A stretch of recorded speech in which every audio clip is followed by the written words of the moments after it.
It's 2 p.m., so we'll go ahead and get started. Welcome, everyone. Today is day 4, I believe, of Ethics Week. I hope you've been enjoying it.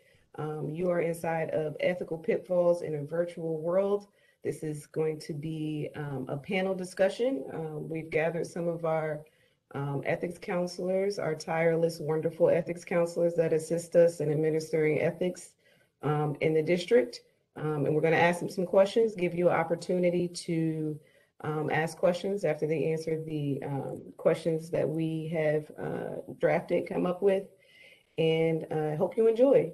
My name is Asia Stewart Mitchell. I'm a supervisory attorney with the Board of Ethics and Government Accountability, and I'm going to be the moderator for this event. So let's start out with some introductions. And if my lovely panel, if you haven't already, if you could go ahead and turn your cameras on and let folks see your faces, that would be great. All right, introductions. First ethics counselor is Mike Bender. Mike Bender has been an attorney advisor with the Office of the State Superintendent of Education since 2017. He serves as the agency's co-ethics counselor, as well as advises agency clients on a variety of program areas, including grants management, federal and local child nutrition programs, and residency enforcement. Prior to joining ASA, Mike was an associate with Brustein and Manisevic, a private law firm specializing in federal grants management and special education law. He graduated from the University of San Diego School of Law in 2010 and from the University of Richmond with the BS in Business Administration in 2004. Our next ethics counselor is Martha Jenkins. Martha Jenkins has served as the general counsel to the Alcoholic Beverage Regulation Administration since 2009. ABRA regulates both the alcoholic beverage industry and since October 2020, the medical cannabis industry. Prior to her appointment as GC, Ms. Jenkins worked in the private sector as the Executive Director of Government and Regulatory Affairs for SCC Communications and as a regulatory attorney for the Long Distance Division of the Sprint Corporation in Kansas City. Ms. Jenkins holds her degrees from the University of Kansas. Our next ethics counselor is Treva Saunders. Treva Saunders is Associate General Counsel and Ethics Officer in the Office of General Counsel for the Office of the Chief Financial Officer. In her role, she advises the agency on contracts, personnel and ethics matters. Prior to joining the Office of the Chief Financial Officer in 2008, Treva was associate at the law firm of McGuire Woods LLP, where she practiced corporate and public finance law. Treva received her JD from Georgetown University Law Center and her undergraduate degree in political science and economics from Wellesley College in Wellesley, Massachusetts. Treva is a native Washingtonian. Our last, but definitely not least, ethics counselor is Zach Walter. Zach Walter joined the council in 2013 after graduating from GW Law School. Zach worked as legislative counsel for the Committee on the Judiciary and Public Safety for about a year, and then moved to the Office of the General Counsel, where he is an assistant general counsel. Zach currently also serves as ethics counsel and parliamentary counsel for the council. It's a lot of counsel. Zach also serves on the mayor's Open Government Advisory Group. All right. Now that you all have been introduced to our panel, let's go ahead and get started.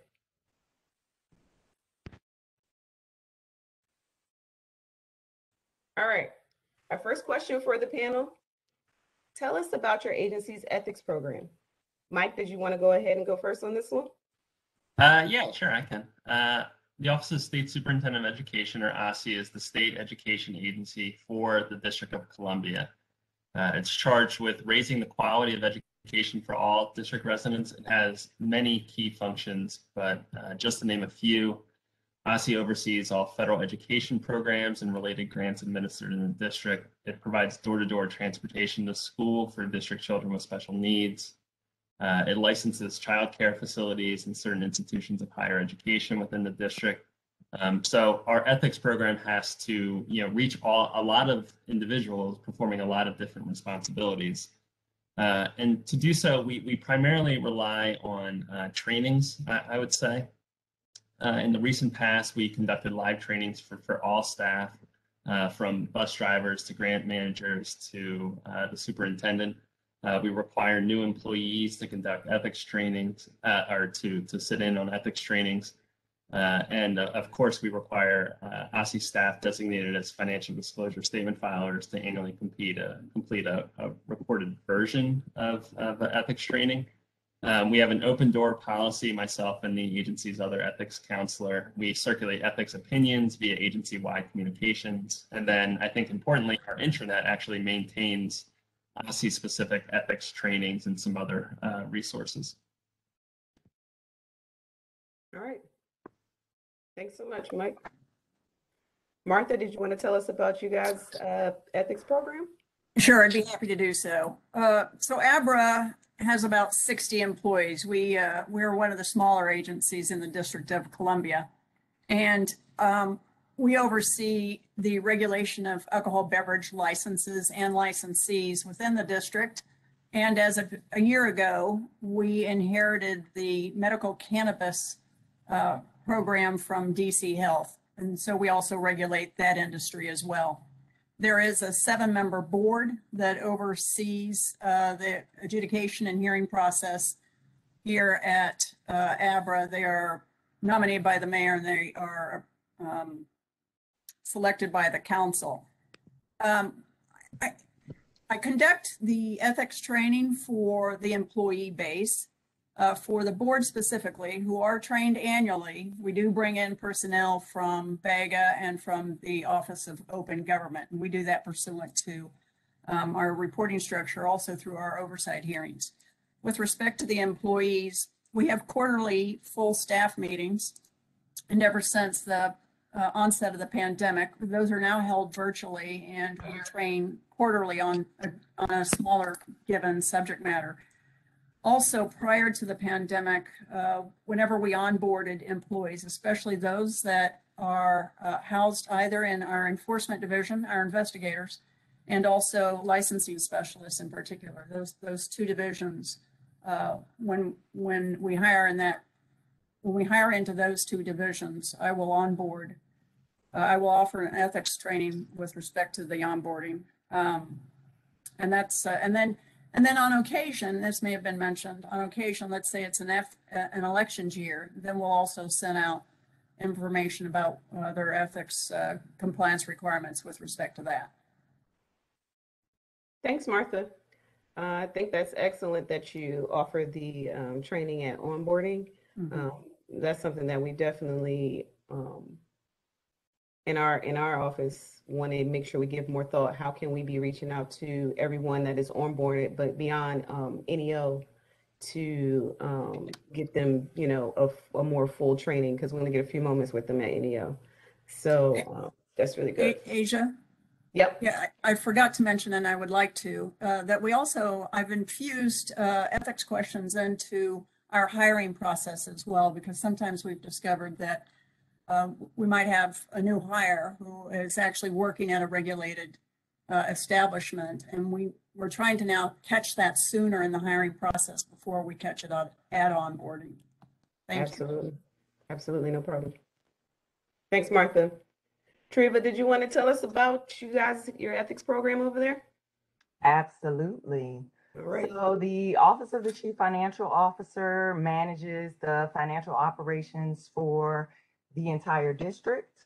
Our agency includes the Treasury, the Office of Tax and Revenue, the Lottery, the Comptroller, any budget, fiscal analysis, revenue estimations. All of those functions fall within the OCFO.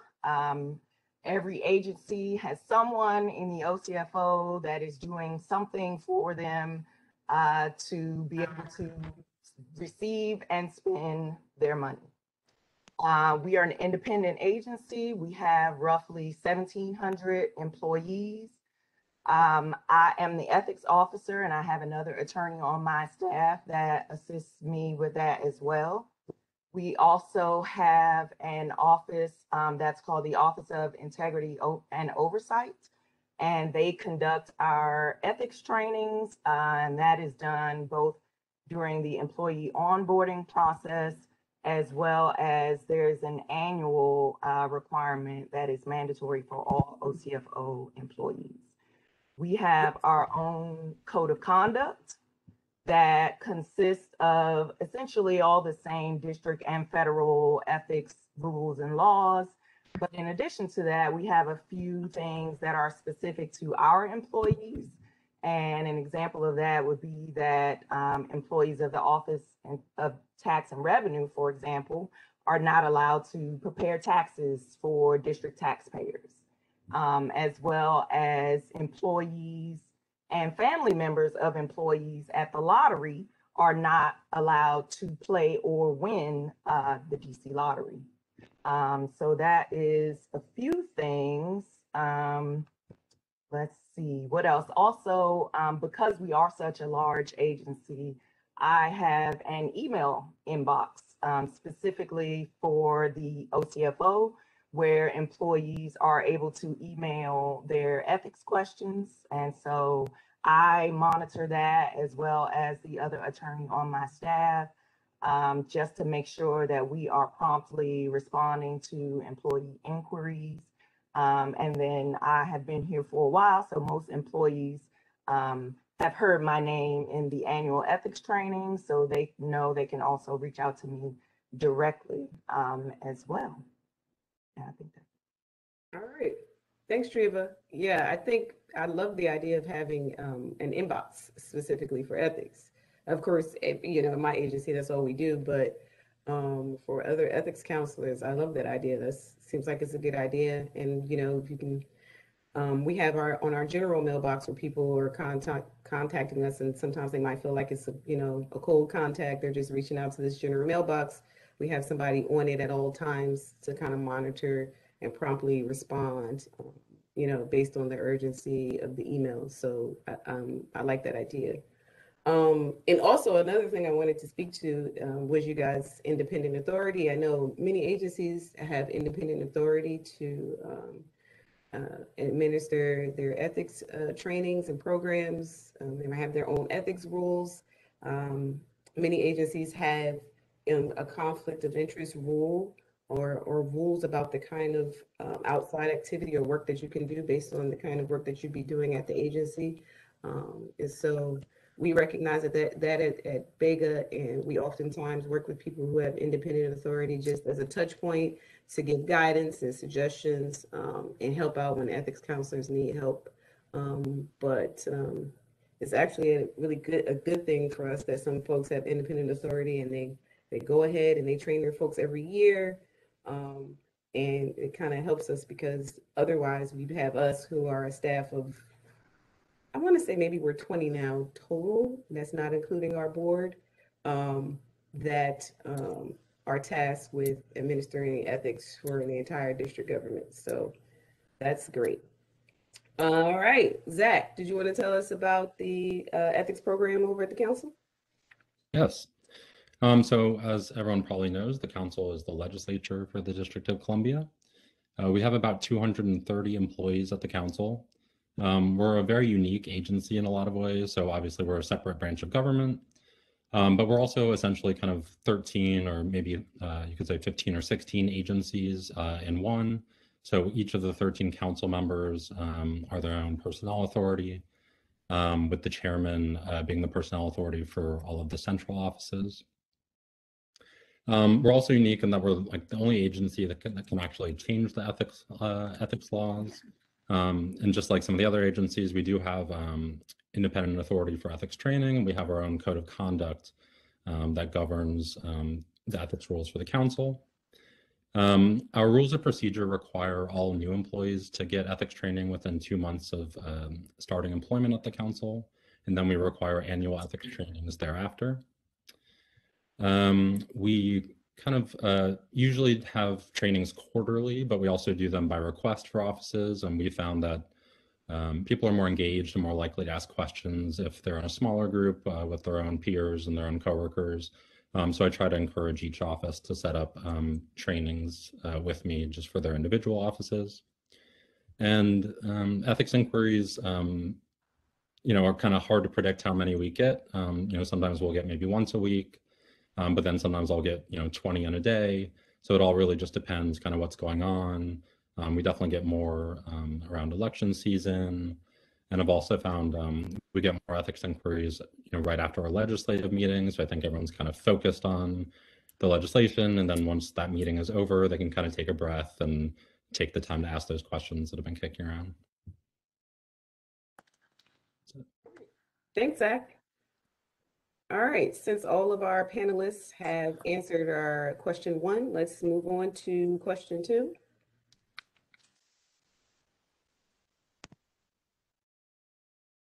How have agency operations been impacted by the pandemic? And this is, really specific question and really broad all at the same time. But did anybody want to volunteer to take this one to talk about how agency operations have been impacted? I can go. There were some public-facing ASA positions that were required to report during the pandemic, but I would say that the majority of positions at the agency, began telework at the start of the pandemic, and that lasted up until the end of July, I think. And we're now in the office at least 3 days a week. There were a number of policy changes enacted as a result of the pandemic that that impacted not only the work that we do, but how we do that work. Yeah. For example, the agency at one point instituted, I would say fairly informal, but informal policy, agency-wide policy that said, no meetings on Wednesday mornings. And I think the intent of that was to give people maybe some time to potentially, decompress, I think, from a very stressful time was primarily the purpose of that. But as far as ethics implications with a policy like that, I mean, theoretically, that could have allowed an individual to more easily have outside employment or outside activity. But we really didn't see any increase in the number of questions or complaints about that. So that really, was not a concern. Thanks, Mike. Anybody else want to speak to this about the impact of the pandemic? I'm happy to speak, Asia. Go ahead, Martha. So ABRA is a customer service oriented business, and we're also very public facing. We did shut down in March of 2020, but then resurfaced, so to speak, with respect to our front desk. And that's because we still needed to ensure that we were meeting customer needs and transacting business. So what we did was we put up plexiglass that protected the front office. Only one employee worked at any given shift. And then we placed a drop box out by the elevator bank so that licensees who needed to file applications or pay a fine could do so by simply putting that information into the drop box, which was then retrieved by the division chief later in the day. And we were able to function in that sense for quite a while. We did pull our investigators off the street, but you will recall many of the licensed establishments were closed to the public anyway. And so, and most everybody went home. I did work full time from in the office from March of 2020 to March of 2021, but there weren't more than 5 of us in the office at any given time. And so it was very easy to socially distance. We resumed the ABC board shut down as well. And everybody, we tried meeting the first couple of, the board meets weekly on Wednesdays. They tried meeting without the public hearings, but simply to meet in executive session for purposes of handling administrative matters. For the first 2 Wednesdays after the mayor shut the city down, we discovered that didn't work very well. And frankly, we determined we weren't really complying with the mayor's orders. And so but over the course of the summer, we were able to issue laptops to employees, to the board, and we were able to ramp back up such that right after Labor Day weekend of 2020, we resumed virtual hearings. And we're finding that this is now preferred by the industry because they don't have to drive around 14th and U streets looking for parking. They don't have to really take leave from their liquor store. And the board is very comfortable also dialing in. It hasn't produced any ethics related issues, but certainly the pandemic affected the way in which we work and has actually influenced we developed some, I don't want to call them habits, but we developed some practices that we will probably retain. And the virtual hearing process might very well be an aspect of that. Right. Yeah. Thanks, Martha. Yeah. There's been a lot of pivoting, I think, and a lot of transition that you guys were able to kind of think up that Dropbox. That was excellent.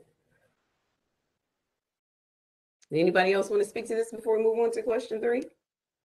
Yeah, Asia, I would. Go ahead, Treva. So as I mentioned, the OCFO includes the Office of Tax and Revenue and the lottery, which are our 2 biggest public-facing offices. And both of those offices shut down to walk-in customers during the pandemic.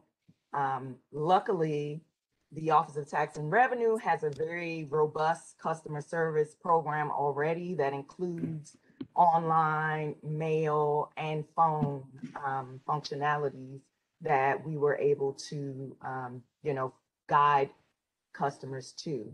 The lottery, not so much, in that typically the reason people are going physically into the lottery is to claim a prize, and they have to present a ticket.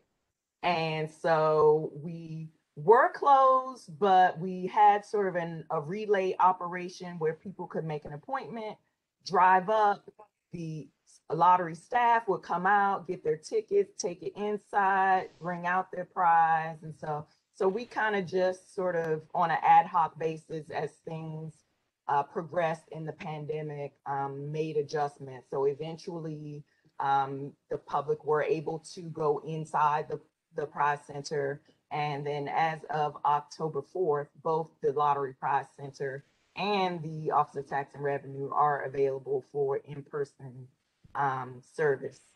In addition to that, we also had some, and I can't say whether or not it was directly the result of the pandemic, but during this time period, we did have several executive level resignations and retirements within our agency that are key to the functioning of, I would say, the district.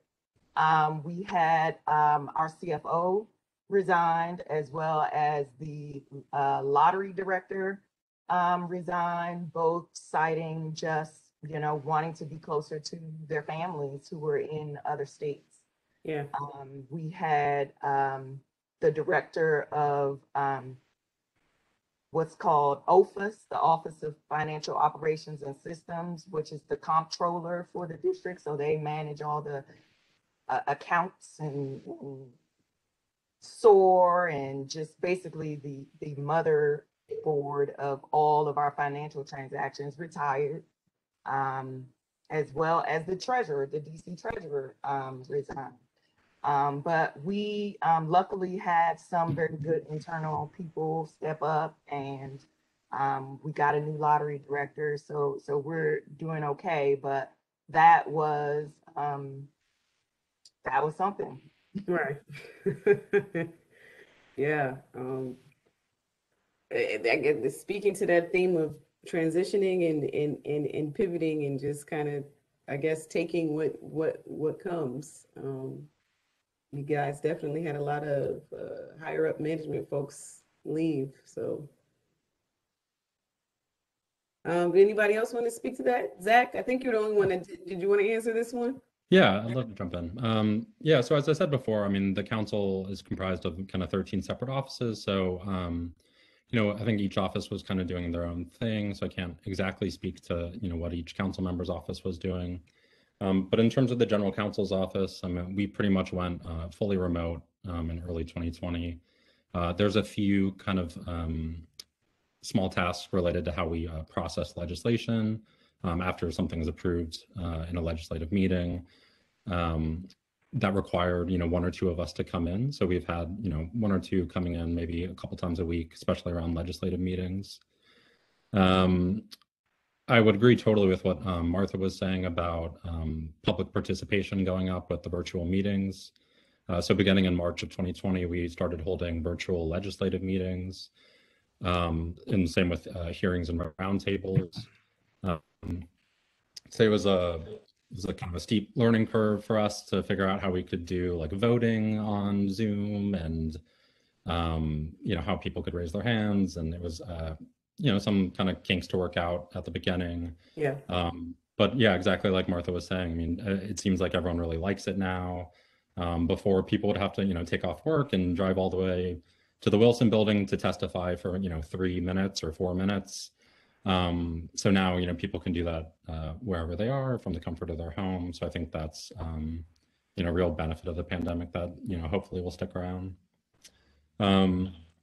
We had just a few policy changes during the pandemic. One impacting ethics was we created a public health exception to our prestige of office rule, essentially allowing the council members to kind of promote businesses in the city. Particularly like in the early pandemic, it was important for them to kind of promote local businesses and get people in touch with kind of services and offers that were available around the city. Yeah. But that expired with the public health emergency. So we're kind of back to the code of conduct that existed before the pandemic. And are you seeing a learning curve to kind of revert them back to how things were before the pandemic? Yeah, I think we do have to remind people that those public health emergency exceptions have lapsed. So we'll see if that's something that's made permanent in a future council period. But yeah, it's been we have had to be reminding people of that for sure. Okay, thanks, Zach. All right, I think all of our panelists have responded to question 2, so let's move on to question 3. How has your ethics program been affected by the return to work? I know some of you probably ended up speaking about this when you were answering question 2, but did anybody want to respond to specifically the return to work? And are you all of you guys at least part-time in the office, 1 or 2 days a week, something like that? I know somebody mentioned 3 days a week. I'll jump in. Go ahead. The OCFO employees that are not public facing have not returned to work yet. Our official return to work will begin on November 4th. Okay. With employees doing a very, very flexible telework schedule. The minimum is 1 day per pay period. And each department and organization gets to set the parameters based on business need within that model. Nice. So some people will do more, some people will do the minimum. And so I think that is going to be interesting in terms of the actual question posed. I don't think it's going to affect our ethics program, and that is only because we are such a big agency, and so most people contact me by phone, by email already anyway, and so I'm not sure that there's going to be an impact. Okay, thank you. Very sweet telework schedule, by the way. Love it. Anybody else want to respond to this question? You think that the ethics program is going to be impacted by everybody coming back into the office? Yeah, I don't really think so from my standpoint. One thing that Martha mentioned, I believe, was that there are a number of things that maybe were instituted during the pandemic that we're carrying over, and I think Teams. We didn't use Teams prior to the pandemic, or at least I didn't. We continue to use that, and I think that has made myself more accessible for ethics questions. Yeah, Yeah, I You definitely know, agree with they, that. they may ping me on Teams, but obviously I wouldn't want to give ethics advice on Teams and try to transfer that over to email. Yeah, yeah, I'm not totally clear how to memorialize stuff on Teams, but Exactly. I may be denser than most, but I haven't totally figured Teams out yet. But yes, I do think that we're definitely going to keep Teams. With regard to Vega, we just returned to work on a hybrid schedule. Right now, we're doing 1 day a week, and then I think maybe starting next month, we're going to do 1 to 2 days a week. I can't remember exactly how we're doing it. I got to reread the memo, the agency memo. But so we're just now returning. We have monthly board meetings. Um, since the beginning of the pandemic, monthly board meetings have been completely virtual. Um, the board hasn't said much, but they haven't mentioned any plans to go back to in-person meetings, so they're still completely virtual for their 1 month. So there's a possibility that that will carry into coming back into the office. With regards to our ethics program, everything has remained the same. So I don't see us going back into the office affecting it much. One thing I am looking forward to is at some point we will start doing in-person interviews again, which I prefer to virtual interviews. You miss that body language and, just seeing how someone is in person physically when you're doing a virtual interview and asking, a person a bunch of questions about what happened. So I'm going to look forward to those at some point, but I might be a little nervous and, have on 3 masks, but I will be looking forward to in-person interviews. Did anybody else want to speak to this before we move on to question 4? Hearing no takers, let's move on. What are some common ethics themes or reoccurring ethics issues that have developed at your agency in the last year? And before I ask who wants to take this, I want to say that one of the ethics rules that the top inquiry that we get is outside activity and outside employment, which is somewhat alarming. It is, it's alarming. It is, and I'm still not quite, settled with it. It's like, so now that everyone's home, you want to get a second job. I've kind of, decided that most district government employees are ethical and giving them the benefit of the doubt. I will say that there are some advantages to being home is that you have your extra commute time. If you maybe metroed or drove to work. For someone like me, for instance, I live in Maryland. I don't live in the district. So I generally would metro to work. And so if I could save 30 or 40 minutes metroing to work, maybe there, might be some sort of advantage, or I'd be more likely to take a second job if I could work a job by my house or something like that. But outside of that, I'm a little bit troubled because it seemed like, I'm home. So like while I'm doing my district government job, I'll just go do this other job on my laptop or something like that. So I hope that that is not what is happening. Did anybody else want to talk about any themes or reoccurring ethics issues that they've seen in the last year or so?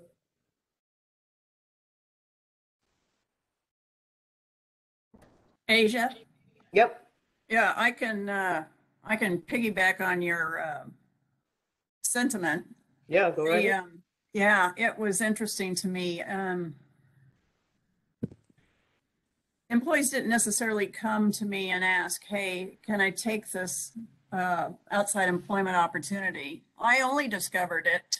And so I even question, frankly, the robustness of our internal training. I didn't discover that some people had actually attempted to take on a second job or outside employment until they disclosed it in their annual financial disclosure statement. So I'm very glad that they were above board and disclosed that they had attempted to take on additional employment. For the 5 that surfaced, all of them had started some outside employment and actually had terminated it. I don't know if they came to the realization that you still are full-time employed at ABRA, even if you're remote. And so that really was, that discovery was what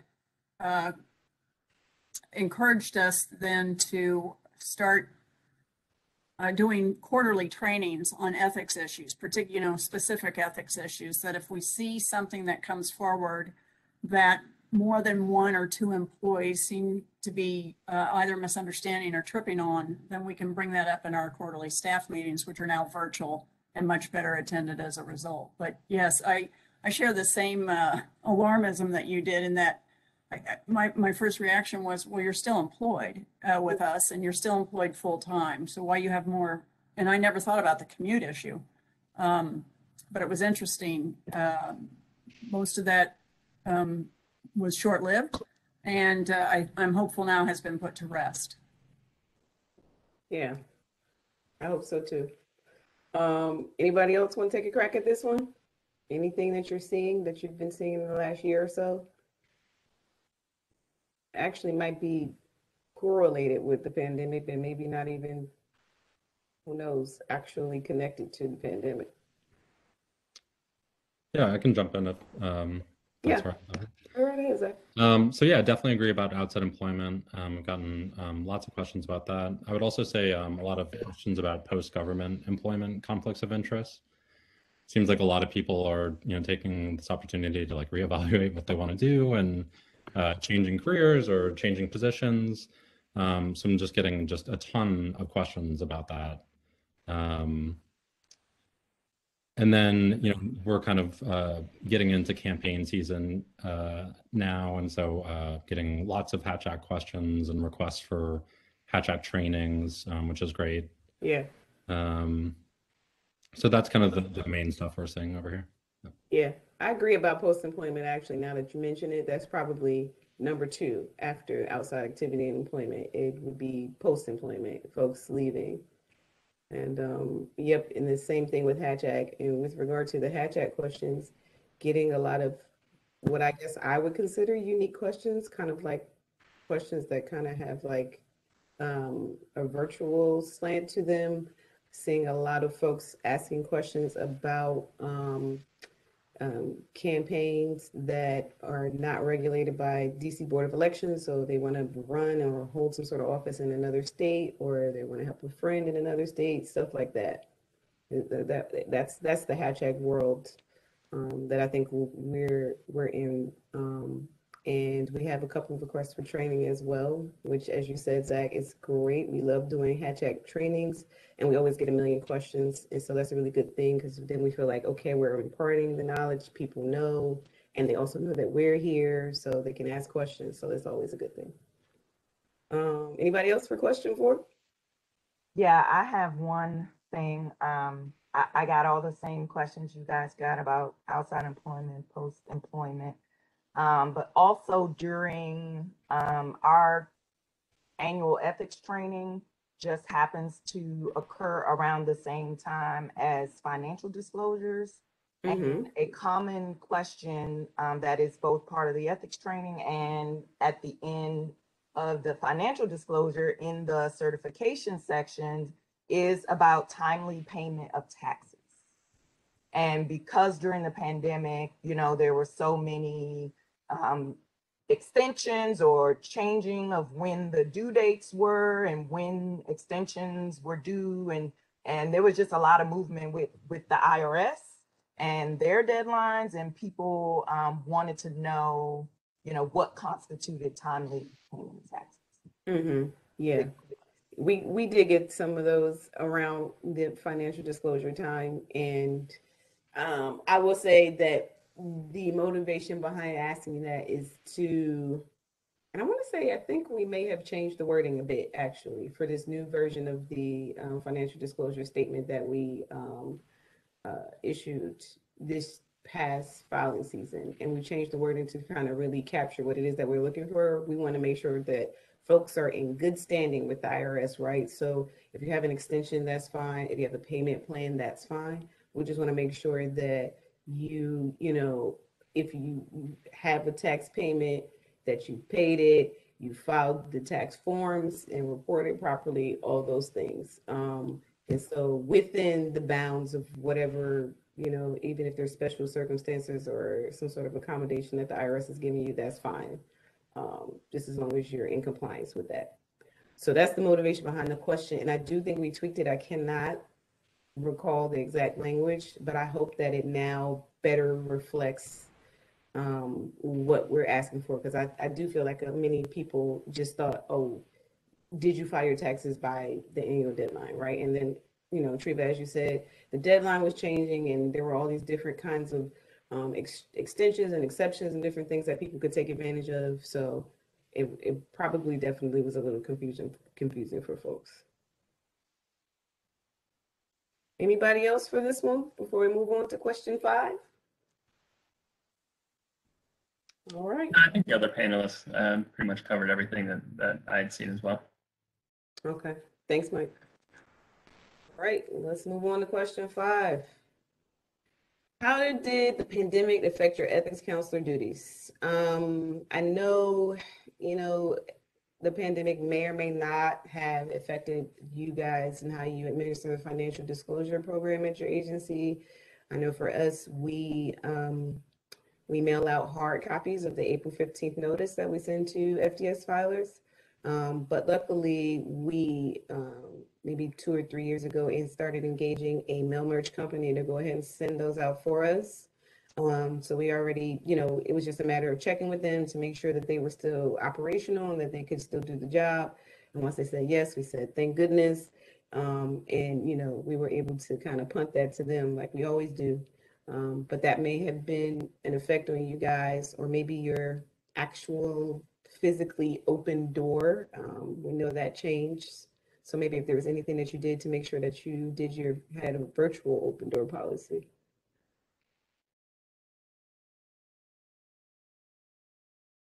I can go. I'm glad you mentioned the financial disclosure statements, Asia. That was actually, you know, out of the entire time that we were working remotely, that was the one time I went into the office, was to prepare hard copies and to mail those out to separated employees. Overall, though, you know, I think ASA and the staff have really been stretched pretty thin this year. We've had a lot of extra work responsibilities associated with COVID. You know, we've received many more grants from the federal government and put out a lot of COVID safety guidance to schools and childcare facilities.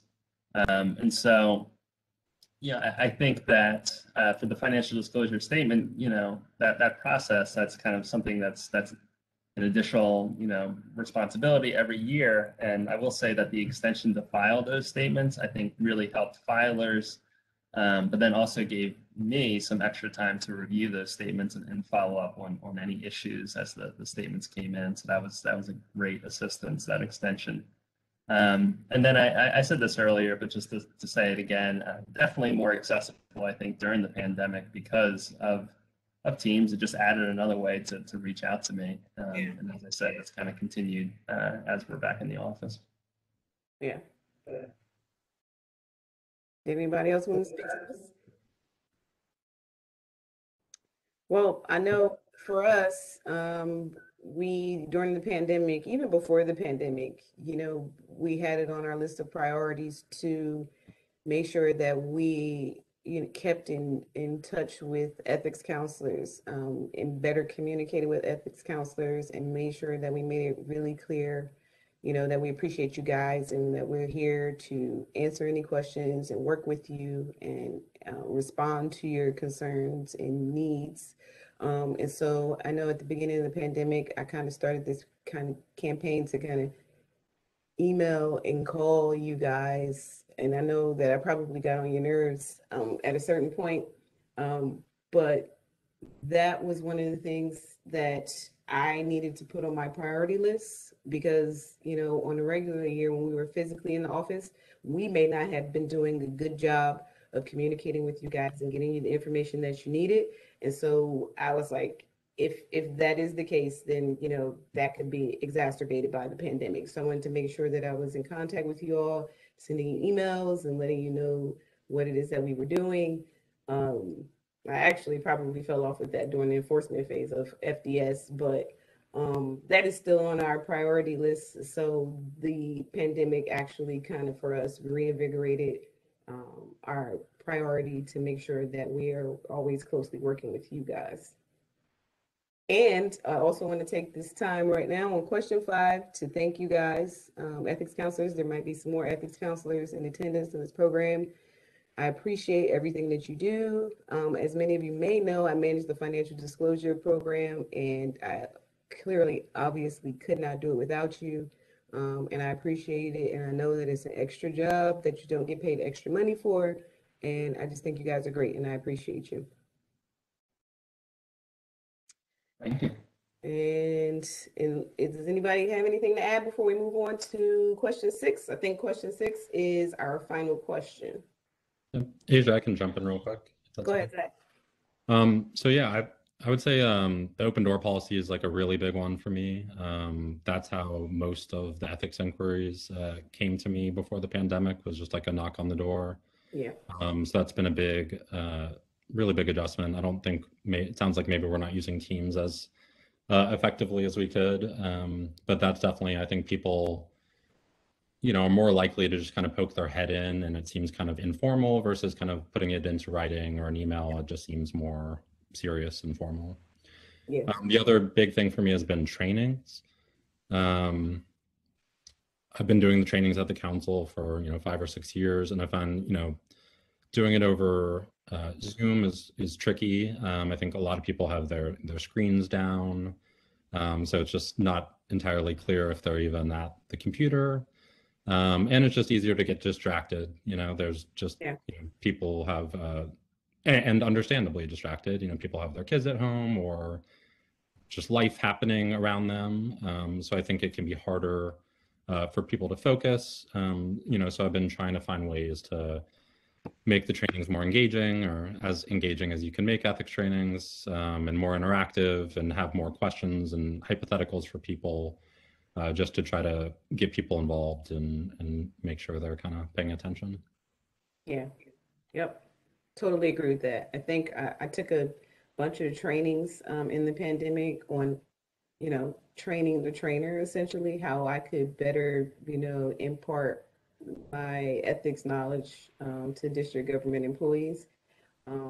And one of the things that was a common theme throughout all of these different trainings given by different organizations was, thinking of different ways to impart boring knowledge to people and kind of make sure that they are digesting it.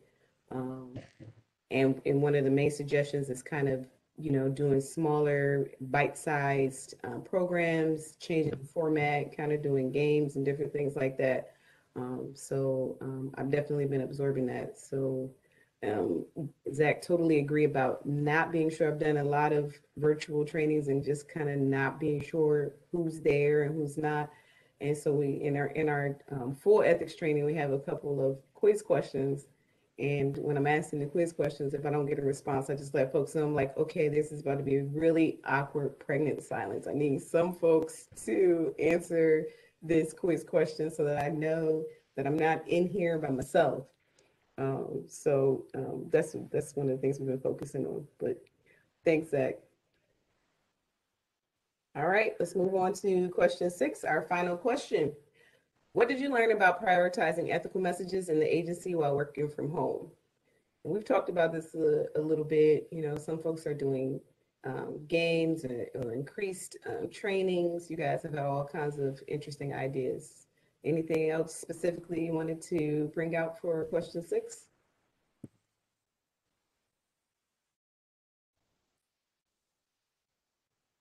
I can jump in again.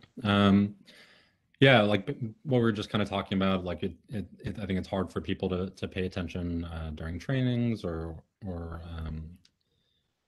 things like that. So I've just been trying to communicate over and over again, just that, my contact information, and just telling people, there's no stupid questions in ethics. And, I think, some of the rule, I was thinking like the post-employment rule, it's like very dense. So it's really hard for people to kind of wrap their head around all the different elements of those rules. So I still go through the rules, but I just repeat over and over, You don't have to memorize this. The important thing is just to know to ask for, ask me a question. Don't be a stranger. Just don't be afraid to reach out. So that's kind of become my focus, and I give that message, at the beginning of the training, at the end of the training, and throughout. I'm just trying to really hit home that it's not about memorizing these rules. It's just knowing to ask a question when something comes up. Absolutely. And if I were a panelist, my answer would be the same with regards to, I think it was answered in question 5. Realizing that ethics counselors are a vital resource, and just making sure that I'm communicating with you guys. And in communicating with you, I am prioritizing ethical messages, because you guys are going to be that conduit to your agencies and offices.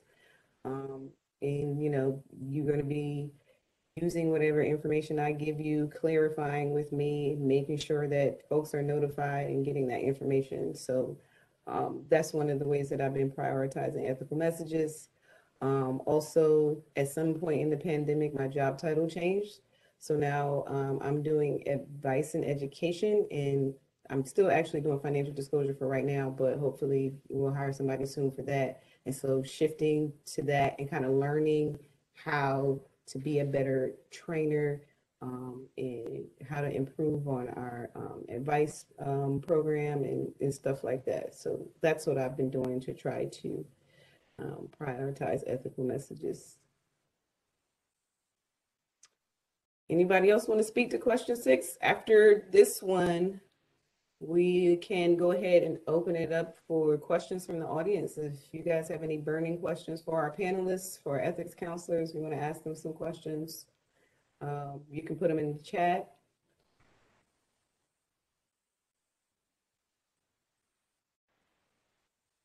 Let's see here. Absolutely nothing in the chat. You guys said no questions.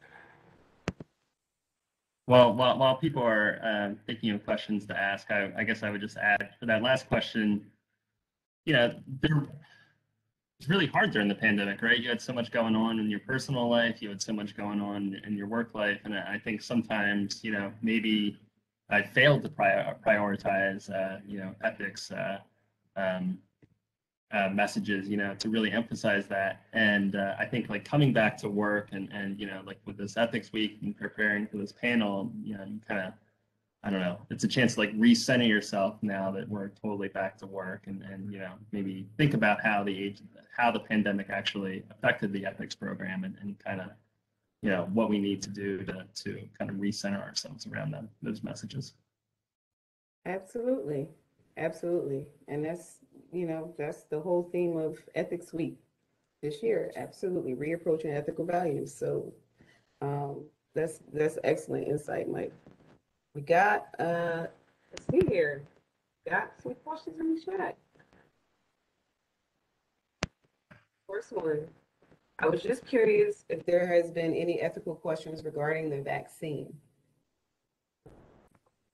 Did one of you guys want to speak to this? I don't think there are, I can't think of anything. As I read it, I'm kind of trying to think of any ethics rule that would be implicated by the vaccine or a vaccine issue.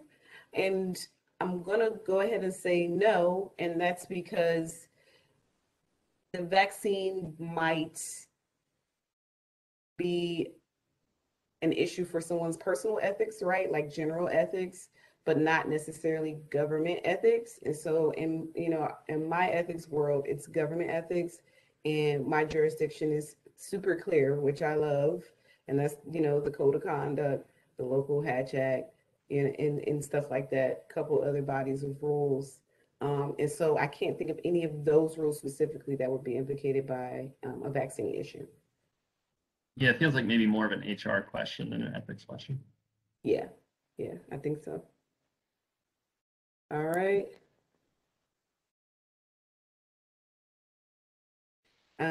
Next question.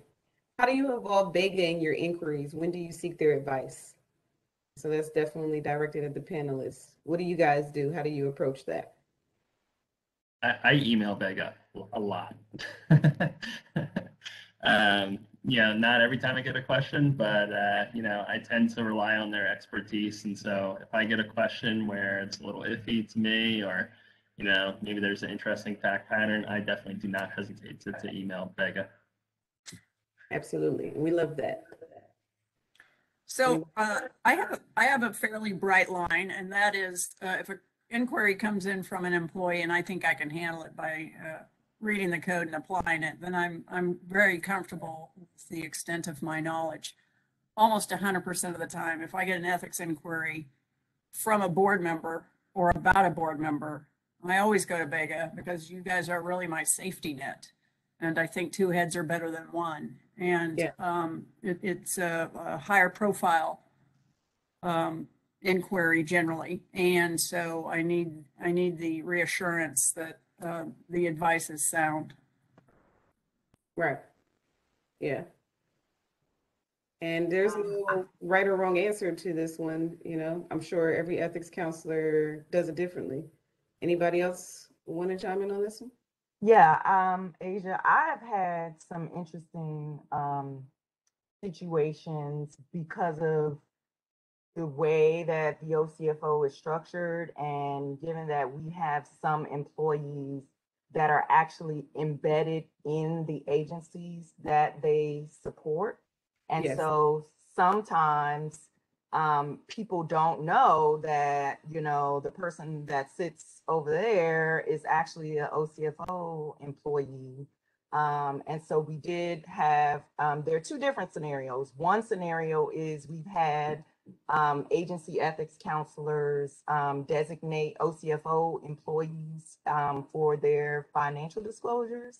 Yes. And that has gotten complicated when that agency has designated the person, but the OCFO did not, and sort of figuring out what should have happened in that scenario. And I want to thank you, Asia, and Stan, of course, for assisting me with that particular scenario. But I also sometimes get questions from our staff about questions related to the agency. Like, is the agency director, is it a conflict of interest for the agency director to do X? Mm-hmm. And I have to sort of explain to them that that's not an OCFO ethics matter, but the actual agency needs to, and that's when I refer them to Vega. Okay. All right. Let me see if we have any more questions.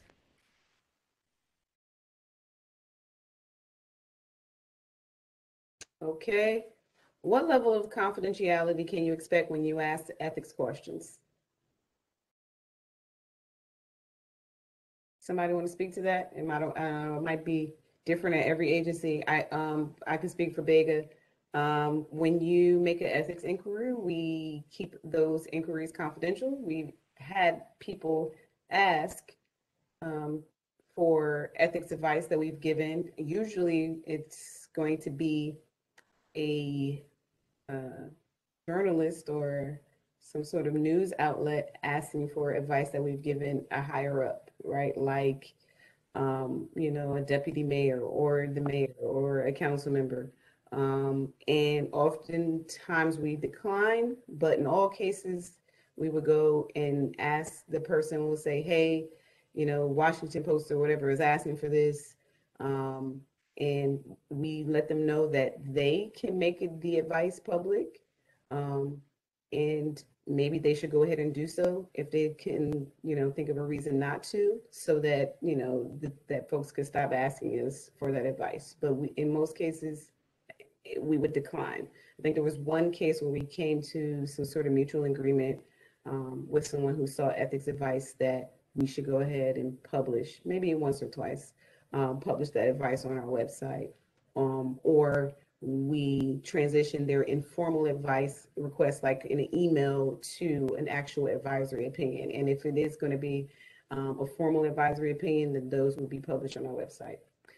So generally, if you call us up or you email us and you say, hey, I have an ethics question, those kinds of inquiries will remain confidential. Anybody else want to talk about what they do with their agency?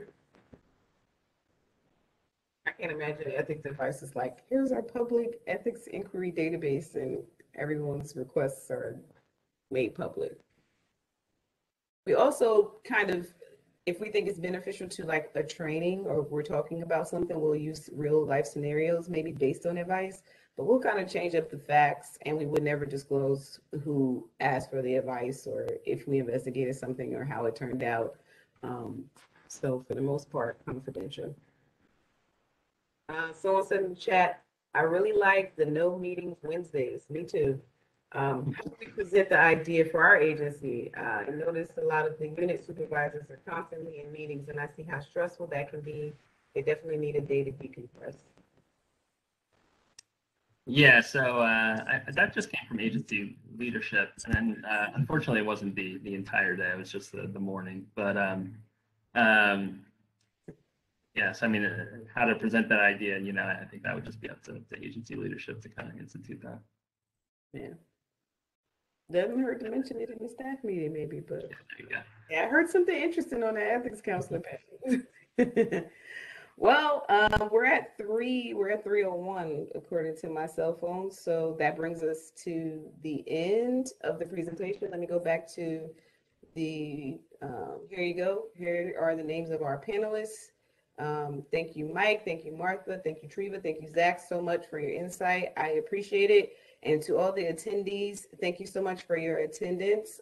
We hope to see you tomorrow for Legal Ethics for Government Attorneys. That's going to be a fully accredited course tomorrow where you can get you some CLE credits. So we look forward to seeing you tomorrow. And thank you again to the panel. And that's going to conclude our discussion today. Thank you. Thanks, Thank you. guys.